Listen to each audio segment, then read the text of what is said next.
All right. Hi, everyone. It's great to see you tonight. I'm Trisha Kwan. I'm very honored tonight to have Karina Quilantan-Garza with us. She is fantastic. If you have not heard her speak before, she's just one of a kind. So very talented. She also calls herself Q the librarian. Now I've seen that spelled green. I've seen it spelled CUE and just Q, like the letter Q. So Yeah. either way, you'll have to tell us where that came from because I'm Okay. not sure, but I'm interested. So I do want to tell you, she's also highly decorated. She was the Texas Library Association Media Virtual Presence Award winner. She was a TCEA Library Media Specialist finalist in 2021.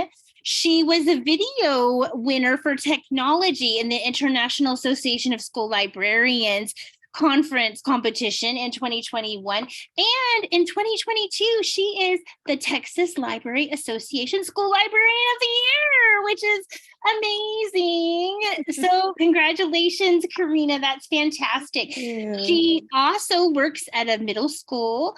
Is it in Far? Yes, it's in Far. Yes. In Far, Far, Texas. Texas. Yes. At Jaime Escalante Middle School. Yes, Jaime Escalante Middle School. Awesome. And she is working on a PhD currently too. She's very busy. She also has a family and, all that you're doing, she's doing all that too. So just crazy busy. But we are so thankful to have you here tonight, Karina. Thank you so much for joining us.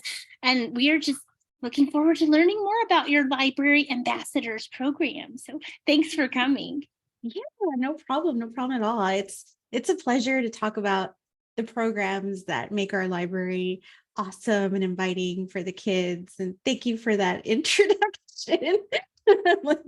I always get shy talking about awards and stuff, but it's been a wild ride, and I'm pretty excited that I get to share my love of librarianship with everyone here today. So everyone's here to talk about library ambassadors, learn about library ambassadors. What does that entail? And how can it help you in the library? I'm really excited that you guys are here today because this is a program that is so close to my heart. It was created with love and it's sustained with love, and it's really become a program for the kids, by the kids, and with the kids. So I'm really excited that you'll get to learn about our little program today. So again, just very quickly, in case you're just joining us today, my name is Karina Quilantan-Garza. People just call me Karina Q or just Q. Q the librarian is what I go by online. And the reason that just to give you a backstory, Q the librarian, because Karina Q, everyone just calls me Q at work, and my kids and pretty much everyone on campus. So I figured, I didn't want to put just the Q, but Q the librarian, like Q us in, it's our Q to help you, to assist you with whatever you need. So I thought it was a fun little play on words. So that's where my handle came from. So you can definitely follow me on Twitter and Instagram at Q the librarian. I'm pretty much more active on Instagram these days. I know Twitter's kind of gotten a little weird lately, but you could definitely find me on either one of those. And again, yes, I was your 2022 Texas Librarian of the Year. Yes, that was pretty fun. And then in addition to that, the reason that I listed the other ones is because our campus and our library is very much into using digital media as a form of advocacy. So I highly recommend that if you're doing something like that for your library, if you're really highlighting all the things that are special about the kids and doing that with some sort of media, apply for some of these awards, because I really recommend you doing it, because it is a form of advocacy in itself, and showing your administrators like, hey, look, our library is being recognized in this area because of this focus. And it's just really fun. I also do sit on the Texas Maverick graphic novel reading list committee. We just picked our list, so I'm pretty excited that that's going to be released soon. I do sit on the Tassel social media committee as well. So if there's ever anything you want to share, just connect with me, and we can share that out for you. I'm also a Microsoft Innovative Educator expert. I do a lot of stuff with Microsoft, specifically for Minecraft, EDU, esports, and I'm a global mentor in that. And if you've never heard of Magic the Gathering, there's this really cool nonprofit organization called Magic Kids, which I'm their library's lead for, I should say.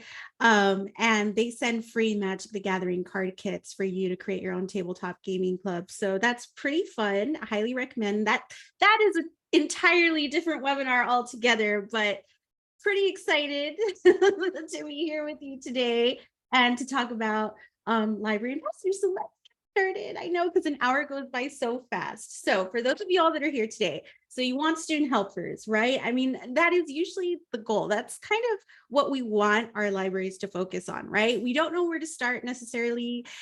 And as a librarian, and I totally get it, you can get a little overprotective with your space, right? You don't, everything's got its proper order, everything, you know where everything is. You don't want a kid to touch it, and you're not sure that once you start letting them behind the scenes, what are you going to necessarily expect from these students, right? You don't want them to abuse the trust that you've placed in them, but you also want to give them that freedom and that ability and that opportunity to become part of a self-sustaining library that they have input in, right? So you're not sure how to train the students, not sure where to go. Don't worry, don't panic. That's what we're here for today. And I'm here to answer any questions that you might have. Now, I just want you to keep in mind that, of course, everybody's program might be different, and what might work for me may not necessarily work for you, and that's okay. And we can figure out solutions together if we need to, right? So okay, so I do want to mention that the Library Ambassador program was definitely not my idea. When I was going through my master's in library science through Sam Houston State University, I was reading an article, which I tried to find, I really did, and I couldn't find it anywhere, but they referenced a library student ambassador program, and I found this Prezi from apparently 2013. I didn't think I was going to find it, but lo and behold, I did. So that's great. And I found it because I'm a librarian. couldn't find the article, but I could find the Prezi. And this Prezi was so amazing when I first heard of the concept of library ambassador. I mean, I had heard of student helpers, I had heard of, student or library leaders, and all of those terms are great. But I thought, what's the difference between a student helper and a student ambassador, or a library student ambassador? What does that necessarily entail, and what does that necessarily mean? So I was looking through this University of Florida's program, and just kind of seeing what they did at their university, and to what extent, right? And I kind of put it in the back burner, didn't really think about it, because after I graduated, I stayed in the classroom for an additional year. And it wasn't until I got my position at my current campus that I thought, oh my God, I'm way in over my head. I really thought about quitting. I didn't want to be there anymore. I was like, what is this mess? I thoroughly regret my life choices, right? I was super overwhelmed. I had no assistant, right? It was just me by myself. Budget, laughable, just, and it keeps getting slashed every year. And that's just a topic for another day. But my library is huge, right? And I wasn't sure where to even begin. I knew how to go about decorating and managing a classroom, but I wasn't really sure how I was going to do that in a library. And then once the kids started coming in and I was kind of getting the hang of things, I realized that there was a unique issue in that circulation never ended. It's like the post office, right? The mail never stops, neither does the circulation. So I was super overwhelmed, had no help. Was any help coming? Did anybody care? No. And unfortunately, at the time, right now I have super supportive principals. My administrators are awesome. But at the time, it wasn't that supportive of my first year. And I really thought about quitting. And I thought I have to do something, because this is my livelihood. I cannot imagine spending all this money on school and then not going through with my plans, because I really wanted to be a librarian, right? And I thought, okay, well, how can I make sure that everything that I need to do gets done, but it's not me by myself? And I thought, oh my God, hello, I work at a school. Duh, the students, right? So I put signs up everywhere, help wanted. My principals were like, what do you need help wanted for? Like, what are you doing? And I'm like, I need help. Ask the parent volunteers.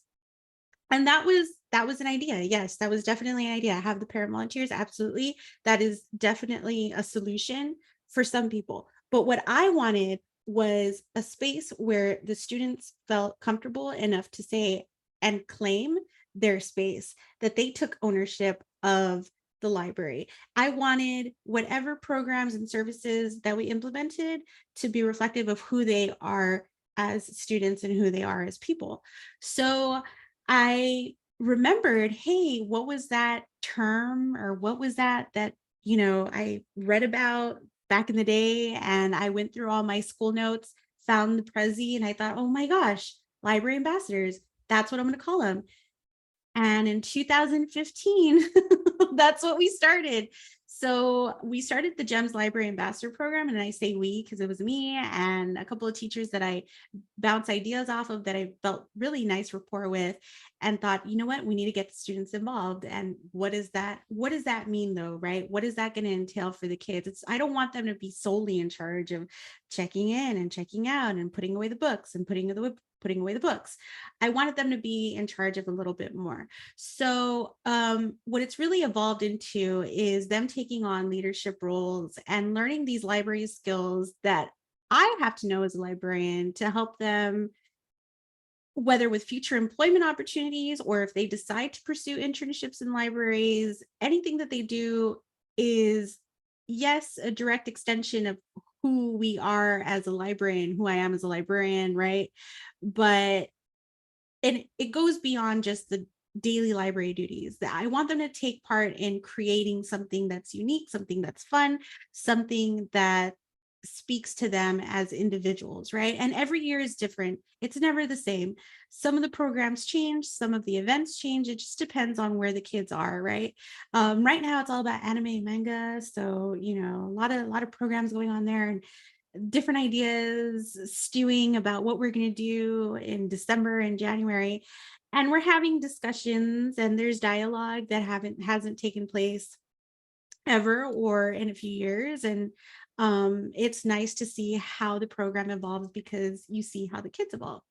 So, fun fact, if you're not really sure if ambassadors are something for you, I just want you to know that my first year, they helped me genreify the entire library. And usually this takes forever just by yourself. And we did the whole thing. We're talking about a collection at the time, because I've lost books. We were talking about over 13,000 print titles that we genreified. And then one year I was out with bronchitis, and one of my ambassadors took the lead. He was an 8th grade ambassador at the time. He took the lead, told the other ambassadors to go in with one of our liaisons, who acted as the library assistant when I was out for bronchitis, and he gave everyone a role, and they completed inventory when I was out sick, and I was out sick for like a week. And then when I was out for maternity leave for 3 months, they pretty much ran the whole show. And when I came back, I was scared beyond belief. I was like, oh my gosh, I'm gonna have to fix everything. Oh, I don't know what to expect. It's gonna be a mess when I get back. And no, it was, yeah, there were some things that were out of place, but it wasn't anywhere. It wasn't it wasn't the nightmare that I thought it was gonna be. It was really nice. Everything was in its proper place. Books were checked in, books were put away. They even changed out the decor, like, from fall to like Christmas. It was insane. It was great. And I had no idea that they were going to take it upon themselves while I was out to make the library a space where they felt that they could take ownership over, and without me there. But that's where bringing in those procedures and giving them autonomy and making sure that they're comfortable with, well, not just making sure that they're comfortable with, but giving them that opportunity to prove themselves as a leader when maybe they haven't been given that opportunity before. So I was going to show you this video, but I don't think the audio works, but I do want to let you know at the 27:30 mark, one of my former library ambassadors was a valedictorian in 2022, and he shouted out the program and me for making an impact on his middle school life. And it made him the leader that he was today. And isn't that the goal, right? Like, isn't that the goal that you want? Like, you want the kids to leave eventually, and you want to make an impact. And, the fact that now it's like set in stone on this beautiful little video, and him shouting out that he gained all these leadership skills is just so beautiful. So if you want to cry together, if you want to cry with me, check out that clip. My wonderful former student Adrian, he's just such a good kid, and just so amazing. So when we think about who the library ambassador program's for, you want to think, yes, it's for you, definitely for you, to help you, especially if you struggle with staffing, right? You don't have an assistant, maybe it's you just by yourself. But even if you did have an assistant, who is this program for? Ultimately, who is it for? It's for the students, right? You want it to be by the students, and you want it to be with the students. You want them to become a stakeholder. You want them to become a person who's involved in the creation and implementation of your vision and your mission and your library's philosophy. So what do ambassadors do, right? So for the most part at our library, they assist with the daily library management duties. This includes the check-in, check-out, shelving, of course. But a lot of what we do is we create, vote, and facilitate library programs and events. They assist with seasonal and special event displays. They offer tech and book support, readers advisory, which we'll get to in just a second. They also help me collect photos for social media and newsletters. And they, of course, promote library services. So it's like a library street team.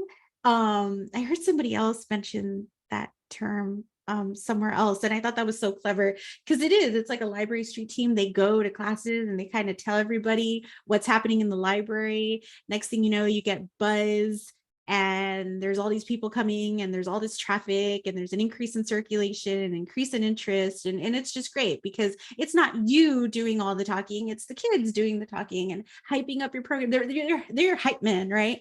So it's really fun that the kids love to do this, and that they do it with such enthusiasm. So the last time that I spoke to UNT students, I believe for the Beyond the Bookshelves webinar, I mentioned everything that you do in the library should be, as a good form of practice is to align it to your standards. And if you're not from Texas, any standard that you might have in your state, or even the national standards, something that you can align, so that way you can take that back as a form of proof, and as a form of growth, to see, okay, the kids are hitting and targeting these different skills.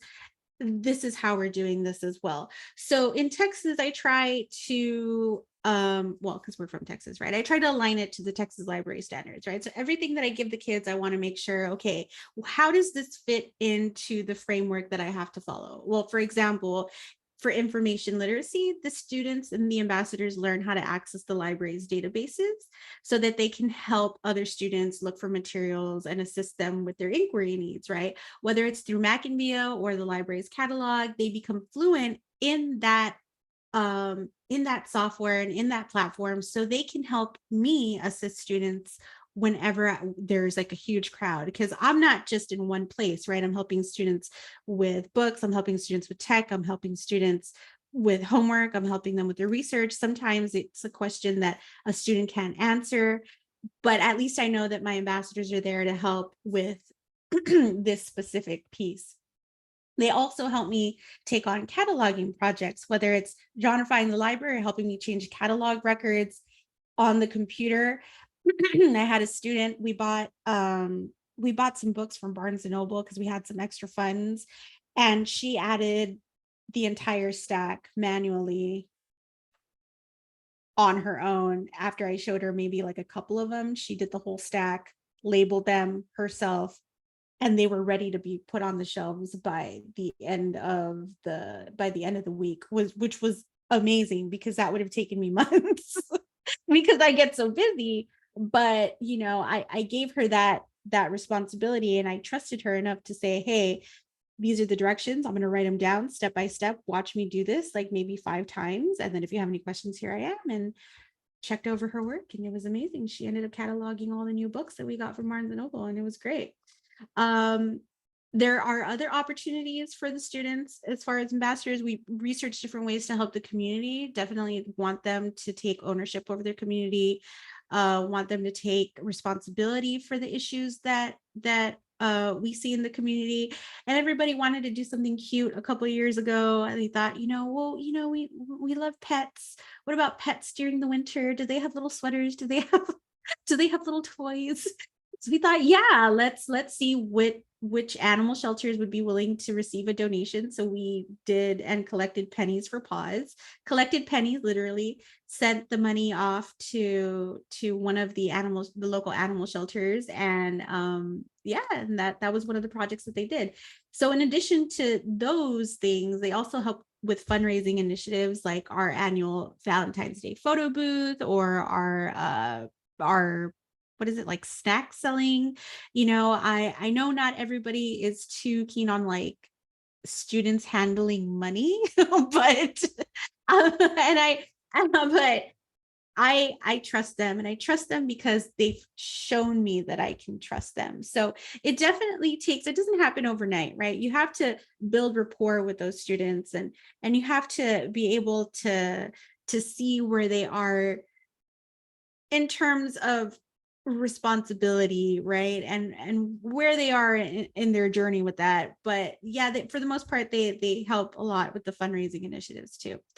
And with reading, well, they assist with my collection development. Anytime that we're about to place an order, I'll give them a list like, okay, this is what we need to order. Now there's some room for what we want to order. So I'm usually responsible for what we need to order, because that usually comes from like teacher recommendations, and based on the collection development the collection analysis, I should say, that I try to look at every year, and where my gaps are, that's where I'll focus my needs on. And then whatever we want, I give them that flexibility. Okay, what do we want? What's popular? Book Tock, right?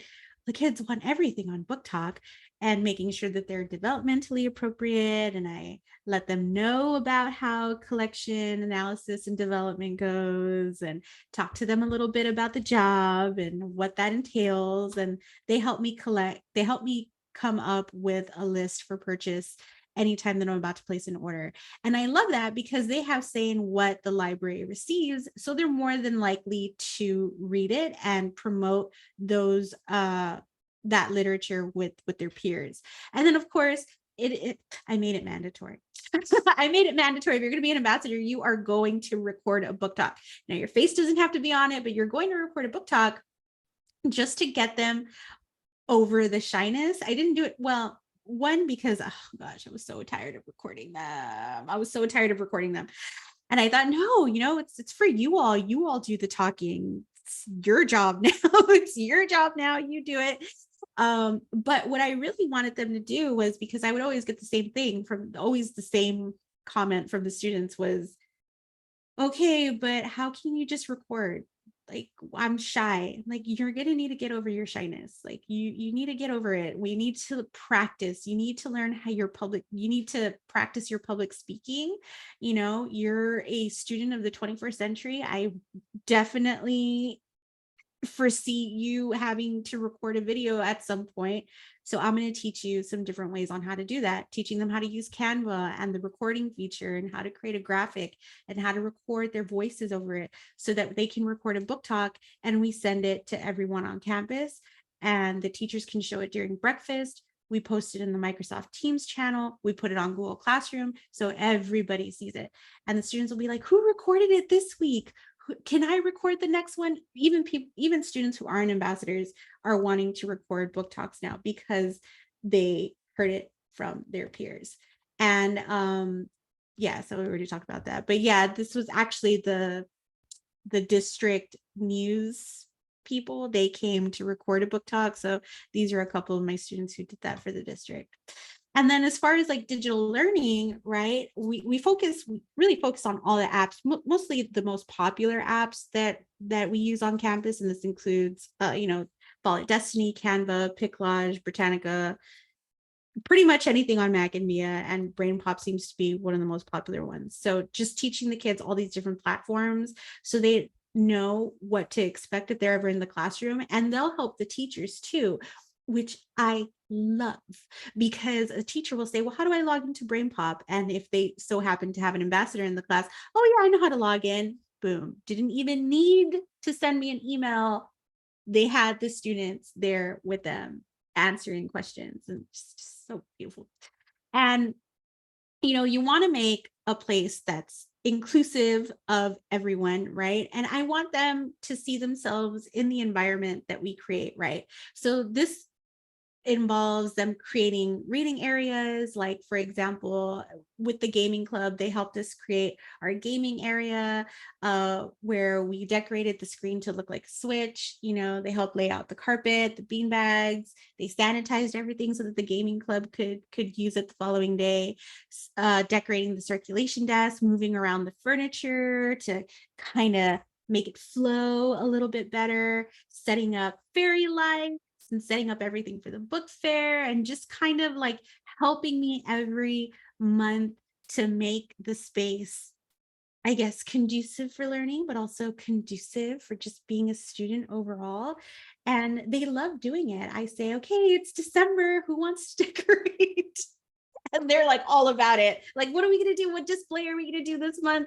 What are we going to change up this week? And it's great. It's great seeing them excited about the space, because it's their space, right? And maybe they don't always have that opportunity in the traditional classroom, but they get to do that in the library because of that flexibility. So in addition to assisting other students, which of course comes with the job, right? Like, where is a book? And, where do I go and get this? And can you help me check this out? They also help me conceptualize a lot of things. Like, we have Maker Mondays every month. So they help me conceptualize the idea, right? I say, I have this idea for Maker Monday. What do you think? We'll vote on it. Sometimes I'll give them an illusion of choice. Like, this month we can do this, this, or this. Which maker activity do you want to do?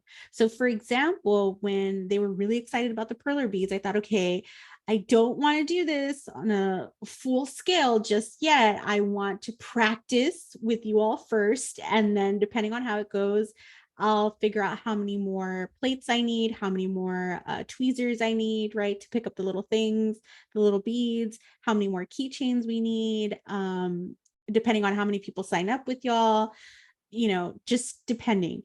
So they help me conceptualize those ideas. We kind of pilot the maker activities first with the ambassadors. And then if it goes well and we have everything that we need, then we'll offer it to the rest of the students. And sometimes it's a bust, sometimes we think, this activity wasn't as cool as we thought. So we'll change it up and we'll think of another one. And then, we start from square one. But that's what's great about having them as a student group who helps us kind of like experiment, right? And of course, you can do that with any student group, but it's fun because then they take charge of the initial, like, I guess, like the inception, right? And then to the end result.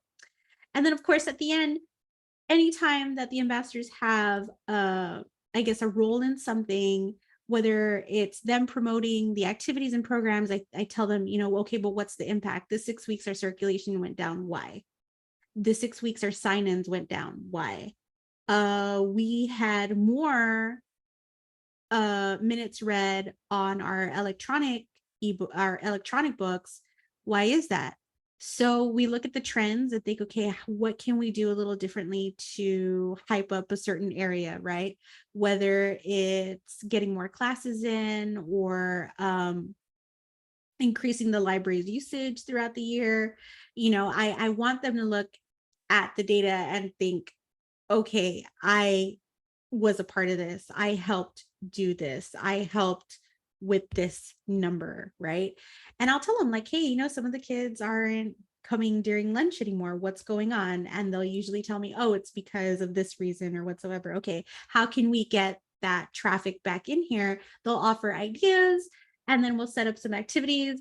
And then next thing you know, we have another crowd, and that's because it was all student created. So aside from also preparing for book programs and events, they're also my social media managers. It's so fun. Hopefully you guys can hear it. Hold on, I want to see. This is my ambassadors were very persistent. They wanted me to show you their TikTok where they introduce themselves. So sit back, everyone. Hopefully you guys can hear the audio. I don't know. Oh no, what happened? Oh, it's not working. Okay, well, you know what? Too bad. But if you go to Library Gems on TikTok, that's our first TikTok that introduces our ambassadors in 7th grade. And they were really excited. And I don't know what happened to the video. It was working earlier. I swear it was working earlier. I even checked it today. So I don't know what that's all about. Canva is not being my friend right now. But anyway, okay. So the kids get to do all this stuff and that's great, right? But what are the benefits? What do they get out of it? I mean, like, yes, it's like student centered and, you know, you want to hear all the buzzwords like, you know, it builds community and peer networking and leadership and, you know, event facilitation they get to help with, and it helps with their resume and internships. And that's great. That's awesome. But what does that even mean? You know, like the kids don't care about, oh, I'm a leader. Kids don't care about, oh, my resume, you know, when they're in 8th grade. They don't care about any, maybe they will later, but they really, they don't care now. So what are the benefits? What do they get out of it? They get a lot of perks. Let me tell you, they get a lot of perks, but all of that comes with a price. Right? You got to get them to do something, right? So where to begin? Okay, well, if you need to get support from your administrators, that's just key. That's what you got to do first, especially if you're getting pushback. And not directors, like principals love data, right? So if you could show them like, hey, because of this program, we've had an increase in circulation and visits, show them that every 6 weeks, right? And that's how you get your support from your administrators. They love data. They want to see those numbers. So I show them that every 6 weeks in an electronic newsletter. And then you decide what you want your library ambassadors to do in the library. What I do in the library may not necessarily be something that you do in the library. So think about what day-to-day tasks and activities you have that your students can potentially help with, and how often do you want them to volunteer? Do you want them to volunteer every day? Do you want them to volunteer only weekly, certain days of the week, at certain times?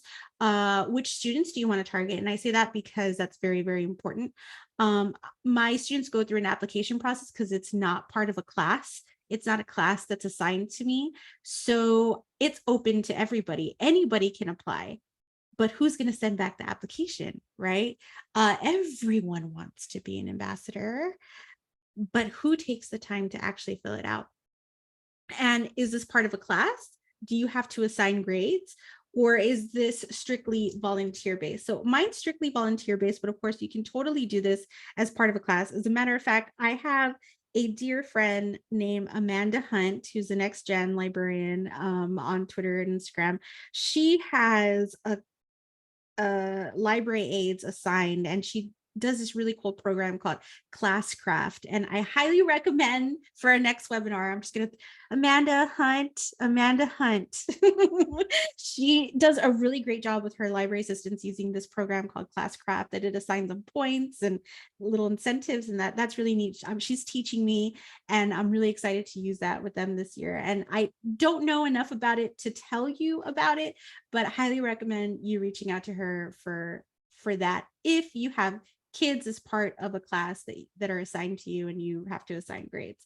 But selecting my library ambassadors is very unique in that, like I said, it's volunteer based, but they have to fill out an application, right? So the application consists of a questionnaire about why they want to be a library ambassador, a little interest survey, like what are your likes, what are your dislikes, your suggestions, and then a student information survey, which is typical, like name, your ID, parent information, stuff like that.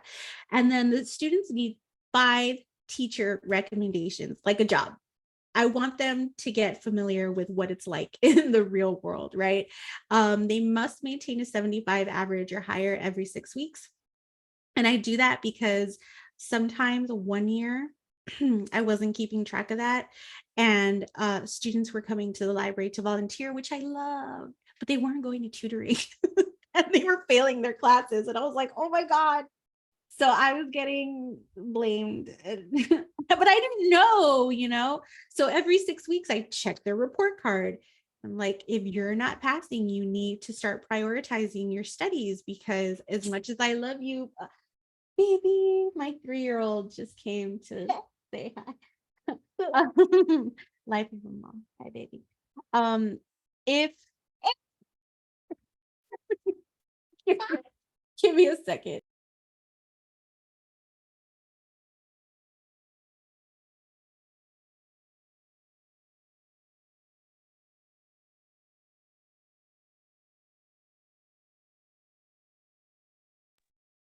I am so Oh my gosh. Yeah. He does not like it when my office door is closed. So, life of a mom, right? He's a 3-year-old. Well, if you guys know, you know. But anyway, must attend 90% of the meetings and the rotation schedule, because if they are not meeting and they're not showing up, but they're getting all the perks like the badge and getting to pull them out of class and they get to attend the events, it's like, okay, but where are you in this, right? I want them to also take responsibility for the the responsibilities that they have and that, that are assigned to them. So this is an example of how this year's application form kind of looks like. And there you go. So I used to do it on a Google form, but I realized that, hello, the teacher recommendations, right? They couldn't just, so I ended up just doing it paper-based, right? Something that they could easily show to their parents also. And by all means, feel free to adapt it and use for your needs, but it really just kind of has, their application questions, the program guidelines and expectations, and then a section for the teacher recommendations, and then the parental and guardian consent, right? And then this is what they turn into me by the deadline. In addition to that, because confidentiality is a must, and this is taken very seriously in the program, I tell the students, you're going to be helping me with circulation. So I really, really want you all to consider that the information that's presented on the system, as far as the books that are checked out, are confidential, right? This is somebody's private reading list. And you can be behind the desk saying, oh, so-and-so checked out a book about, their period, or, somebody checked out a book about, I don't know, puberty, whatever is in the 612 section, 600 sections, right? But, I tell them there's some very sometimes intense topics that not everybody wants to be made public. So you have to be sensitive about some of the books that people check out, and whether it's Dogman or, what is my period? Like, it's private and it's confidential. So they have to sign a confidentiality agreement saying that they agree that everything that they see is confidential. This includes personal information, the circulation records, the fines and fees, pretty much anything, and then major rules to follow, because I want them to know that this is something that's taken very, very seriously, and that it could mean dismissal from the program if they go against this major rule that I have. And luckily it hasn't happened yet. Luckily it has not happened yet, because they're very good about, after that long discussion about why this confidentiality agreement is so important, and they pretty much get the idea and the reason why. So once they've pretty much applied and I select them and we go over, confidentiality, then I start scheduling them in so that I can start training them also. So all the ambassadors pretty much visit during lunch to assist me with the library duties. And this can include anything from circulation, shelving, displays, book talks, program events, preparation, or just like the facilitation of an event. Sometimes I will pull them out of class with permission if they're allowed. the teachers already know, oh, they're an ambassador. Yes, you can go and help Miss Q in the library. They'll get special permission to help with free book distributions, author visits, any major campus-wide events that we might have. As a matter of fact, sometimes the teachers will even ask, like, oh, I'm having this event. Can your ambassadors help me? Like, yes, of course, they're student ambassadors. They're there to help everybody, right? And also before and after school, they'll come, but that's mainly for shelving and preparation for the day, like making sure all the books and all, especially the manga section, right? Making sure the manga section is nice and organized, making sure everything's pretty much prepared for the day, because once the day gets started, everything's all over the place. And then we're kind of all over the place. And then in the morning and after school is kind of cleaning it up, right? So they help me with that aspect. And then scheduling them in is pretty easy. This is pretty much like a spreadsheet that I have laid out for them, where we lay out the days and then the major duties. That's not all of them. That was just so it could fit on the screen. Shelving, circulation projects. And then I'll put their name. So for example, Amanda, Tony, and Jessica, right, on Monday. And somebody will take shelving, somebody will take circulation, somebody will take projects. So I know that whoever is helping me for that day has a specific role, and they're not just, they're like, okay, well, what do I do, Miss Q? And I'm like, yeah, you have a responsibility. You have a responsibility. And also, usually when they come in, I have a class. So if I have a class, I can't be everywhere all at once. So it's great, because then I'll have them during that lunch rotation, or during class, or during or after school, or in the morning. And I know, okay, I'm always going to have someone here to help me because I don't have an assistant. So in addition to that, every ambassador also adopts a shelf or a section on the shelf. This helps me manage all the books that are circulated, but it also allows me to see who struggles with organization. So it gives me an opportunity to reteach them. So if I know that the romance section is disorganized, and I know exactly who it was, right? Instead of it remaining a mystery, like, who put the horror books in mystery? That's not where they go. I mean, I guess they could, but that's not where they go. I know exactly who's in charge of what section, and I'll tell them, okay, let's go over this again. This is how we put away the books. So it's those opportunities for reteaching. Whenever I train them, it is not a one-day job. It is an everyday job. So look forward to that. But they're kids. They have to be reminded, and they get better. They get better as they go, as long as they're consistent. And that's what I tell them. If you don't come every day, then you're not going to get better at your role, right? You have to become familiar with the library. So in adopting a shelf, they become familiar with the titles, they become familiar with the authors, and they become better at recommending the titles overall. So whenever I train the ambassadors, there is a way. I don't know how you all would do it, but we would contact someone in our district, and they would create a separate ambassador login account for circulation, so they don't have access to everything that I see, which is reports and I don't know what else. Reports. I don't know what else, what other little tabs are there, but this is what they see when they log into the ambassador Destiny site. They just see home, catalog, and circulation. That's all I want them in charge of, unless it's a special cataloging project. Then I'll give them access to my account, right? I'll enter the username and password for them, and then I'll show them exactly what to do. But for the most part, this is what they're in charge of: the homepage, the catalog to help students search for books, and then the circulation for checking in and checking out. So when I train them, it is I wouldn't say it's a one-day job, but it's pretty much an everyday type of thing, because there's everything that I need to train them as far as daily management and then monthly management, right? So daily management that I train, things that in regards to daily management that I train them in are circulation, shelving, how to process interlibrary loans, how to send the mail, answering phones and messages, because they are, and I put a star on that because it's a funny story. The kids were super tired of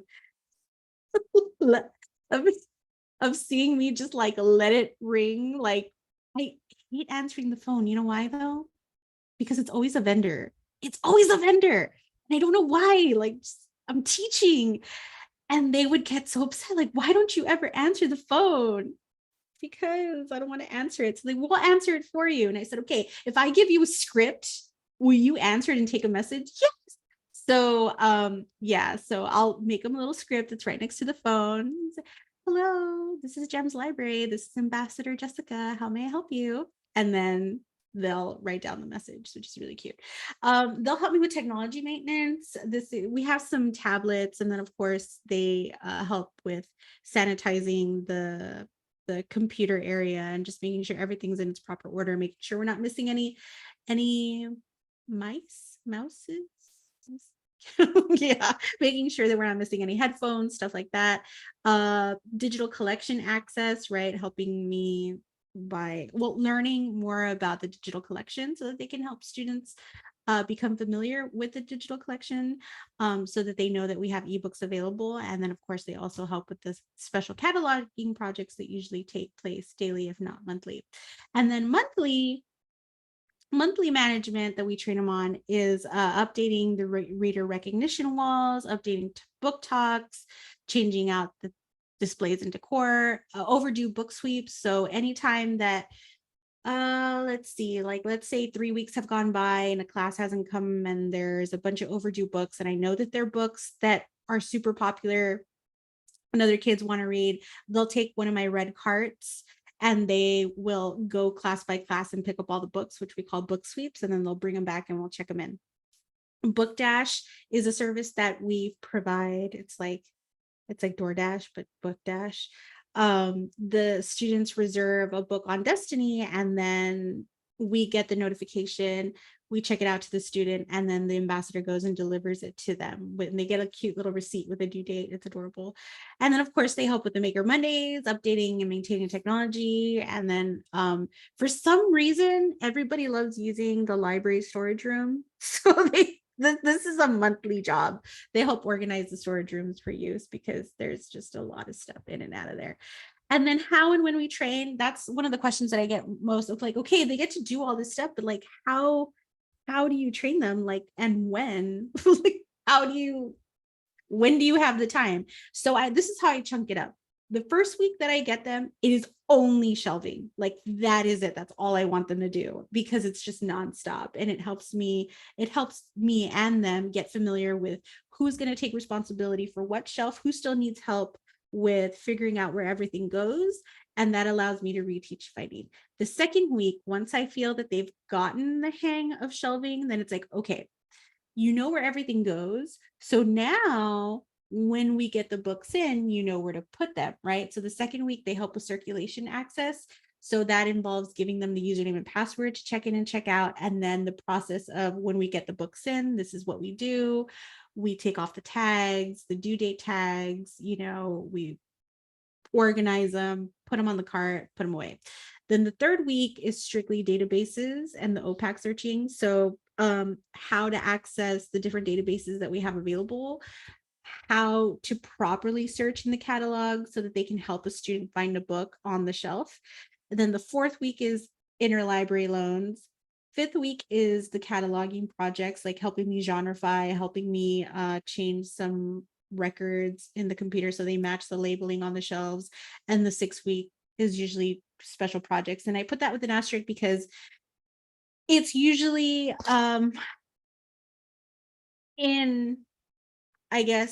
in conjunction with everything else. So even though I did shelving first week, I'm also going over it again second week along with circulation access, and then shelving and circulation third week along with databases and OPAC searching. So I try to chunk it up like that just for my own sanity, so that I know exactly what I want the kids to know. So by the end of the first 6 weeks, by the end of the first marking period, the library pretty much, I'm going to admit this person. Okay.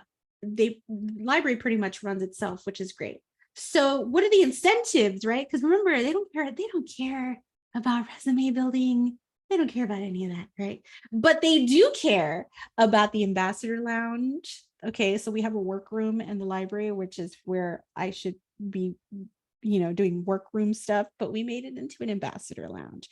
And they get first pick at new books and snacks, opportunities to help during class time.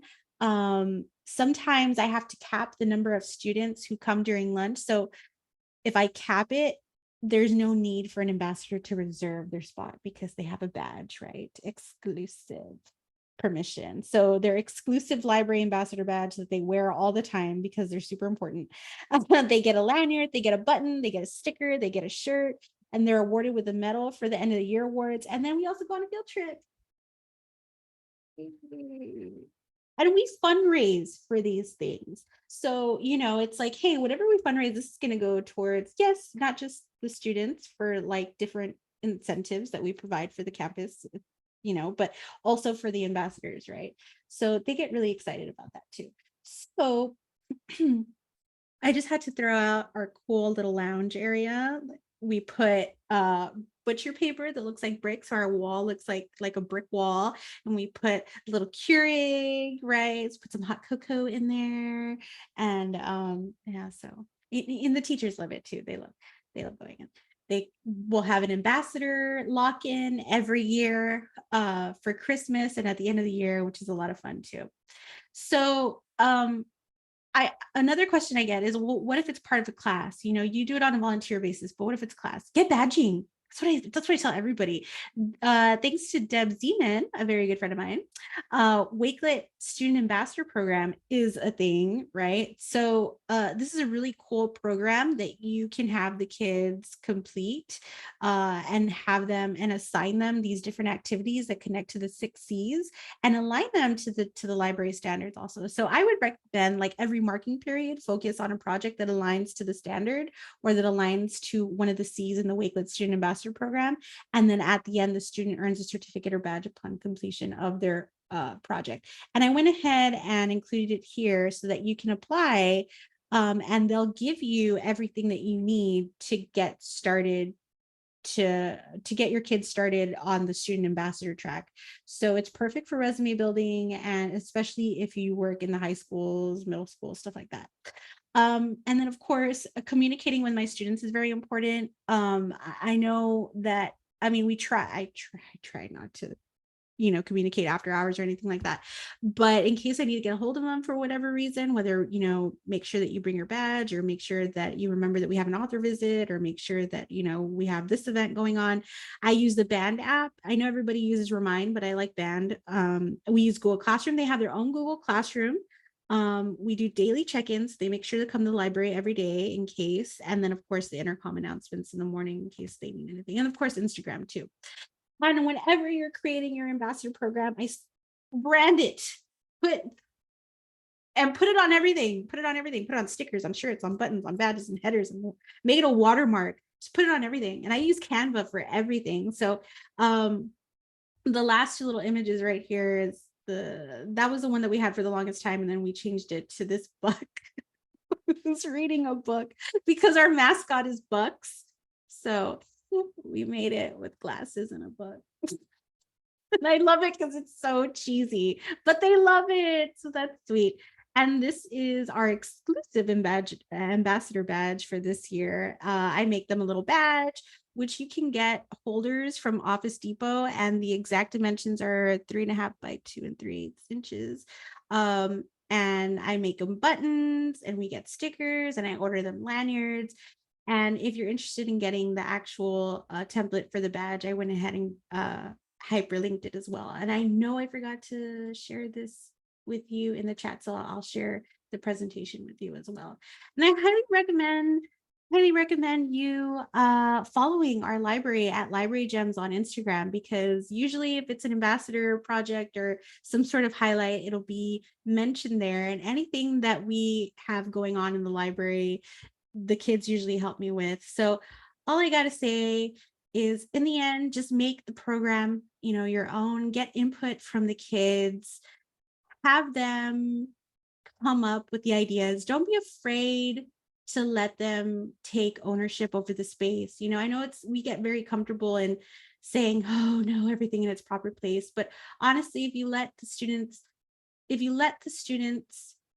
and trust the students, you'll be very, very, very surprised with what they can achieve, and tapping into their potential. So let your students lead.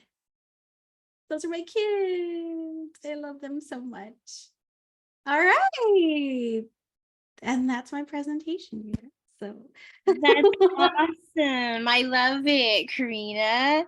That's fantastic. Does anyone have any questions? I know someone was asking where you went on field trip. Oh man, we went to Dave and Buster's and it was amazing. It was amazing. They had so much fun. Yes. Dave and Buster's was the best. We joined one of the UIL groups because they had a small group that year, or they were breaking them up into groups. And I said, oh my gosh, okay, can the ambassadors go with you? Yes, let's all go. So we all went and it was super fun. But of course, it took fundraising. And I told the kids, man, if y'all want to go to Dave and Buster's, we need to go hard on fundraising. So it also depends on them too. Like if you want to do something, then you're going to put the work into it. You want a book fair, you're going to have to set it up. Like, you want something, we got to work for it. So it teaches them that responsibility too. You want something, you got to work for it, just like anything else. Right. So, questions. Yes, send me questions. Catherine has her hand up. Catherine, do you want to unmute yourself? There she is. So yes, so I do have a question. So I'm in elementary. I have the opportunity to be in the library in elementary school. And I've started something with library leaders. I love the library ambassadors, but how would you adjust it to like 4th and 5th graders? Because that's who I've kind of reached out to. Okay, so that's actually a really good question, because you want to take into consideration like the developmental appropriateness of the activities, right? So, and I can only speak based on what one of my good friends, Connie, in elementary does, and she teaches the kids how to do self-checkout. So the ambassadors are there to help and assist any of the students who have trouble with self-checkout. Then they also adopt a shelf. Actually, I took the adopt a shelf idea from her. I like that and, idea. and I remember telling her, like, it's not too kiddie. Well, you know what? I'm going to try it anyway, because, the shelves are a mess and I want to make sure that everyone has their proper little shelf. So I took that idea from her. She also does, what else does she do? She does the self-checkout, then she does the adopt a shelf idea, and then she also has just like your typical, oh, you know what she does, but I don't know if everybody has this. She has library pets. She has like an iguana and fish, and I don't know what other, I don't know what other animals she has. I tell her library is like a zoo. She has like all these animals, and the kids take responsibility for each animal. So somebody's in charge of the fish, somebody's in charge of the plants, somebody's in charge of the iguana, somebody's in charge of fixing up the readers area with like all the stuffed animals and the pillows, somebody's in charge of disinfecting the tables, somebody's in charge of clearing out the book hospital with her. So she'll teach them like, what is the book hospital, where all the books go because they're damaged, right? And how to like take off the stickers if she's going to weed them. So it's little ideas like that. I don't know if I would completely trust them with cataloging projects, but things that are simple enough for them to do at that age, Thank you. You're so inspirational. What? No, not even. That was all Connie. Those were Connie's ideas. I can't take credit for that at all. They're also great at cleaning. That for whatever reason, the custodians don't always come to the library, and kids love to run the vacuum. And yes, they do. They love vacuuming for some reason. We have like all this carpet. It's nothing but carpet. They love vacuuming, and they love polishing the wooden bookshelves. They love it because it smells good. And then it looks pretty, according to one of them. It looks really pretty. They love to deliver stuff around the building, books for teachers, and they're great at looking through the shelves. Like if it's Christmas time and you're just pulling all the Christmas, they can do that for you and set up displays. Really, it's quite amazing the power of student help. They can do so they can do so much.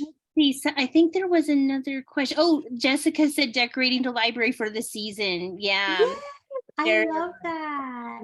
Opening the having them make the decorations, even, you know, they made some ornaments the other year and that was super cute. How many ambassadors per year do you have to cap it, or one cone? Oh, okay. So that's a really good question. How many ambassadors per year? So I usually say, guys, and I'm real bad about keeping this number. I've always said, I start off strict, right? I'm only going to have 2 in 6th grade, 3 in 7th grade, and 4 in 8th grade. Oh, but then the applications come back and they're so good. You know, I just want to adopt them all and just, you know, keep them. So that's usually what I do. Now, if there's if there's like 50 applications, then I definitely have to cap it. But I'll usually pick no more than 5 in each grade level. So I have a total of 15. And that allows me to put them in a rotation and everyone has a responsibility. And then I have to consider that because I'm in middle school, a lot of my students who are ambassadors also are in other extracurricular activities, so they can't always show up. So that additional amount allows me to like fill in the gaps in case somebody doesn't get to make it, because those students will go on field trips during the day and then next thing you know, I don't see them for 3 weeks and I'm like, where have you been? Oh, we've had competition. Okay, tell me that, you know, so I can tell somebody to take your place. But so I usually cap them at like 5 at each grade level. Open the boxes for book. Yes. Oh, they love setting up for book fair. They love it. Although this year it was a nightmare experience with Scholastic.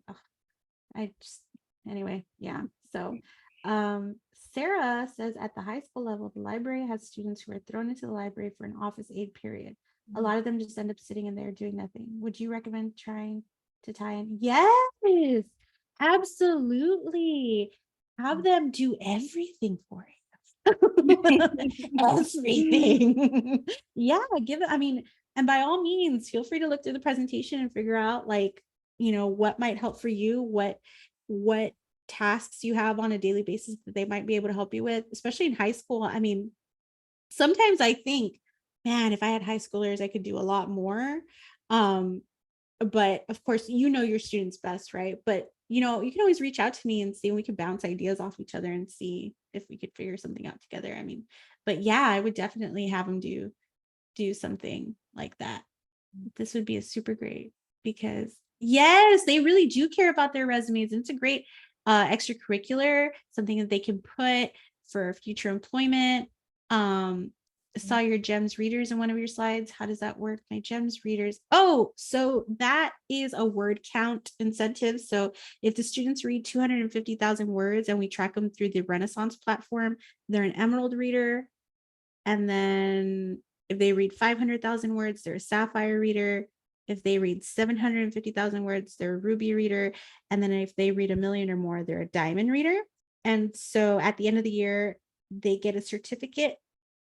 If they're a Diamond, they get a plaque. Awesome. Yeah, so that's how they go.